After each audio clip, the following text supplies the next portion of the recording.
I enjoyed it. We had a hell of a lot of trouble when we were doing the television version. I remember there was supposed to be a stream going through the middle of the studio, and it was overflowing all over the place. And Johnny Frankenheimer said it was the first tape show, but the only way you could tape was to go back and start at the top of a reel. You couldn't cut.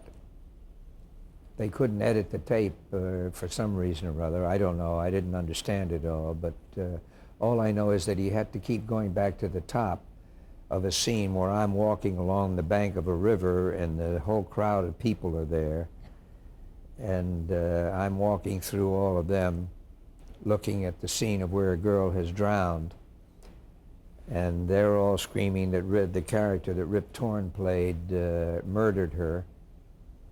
And we'd have to keep going back to the top.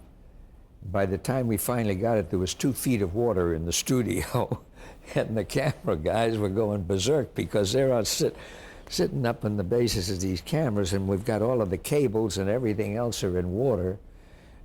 And I think they thought they were going to be blown right through the roof any minute. But we finally got it. What strengths does Frankenheimer bring to the set?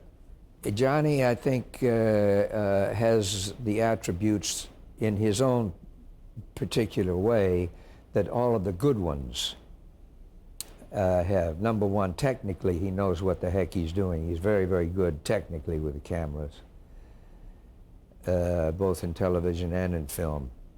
And he's very, very good with the actors.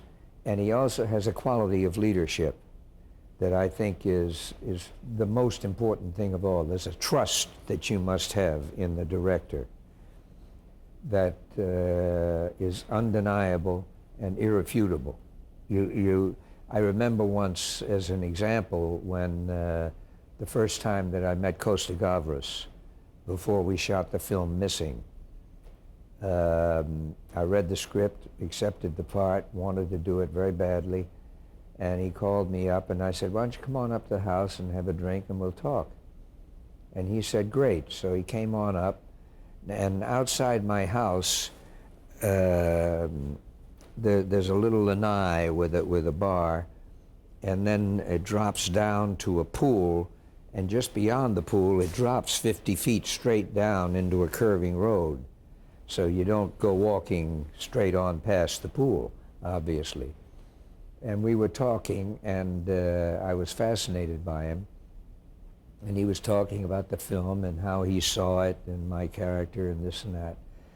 And apparently I was smiling at one point, and he said, what are you smiling at?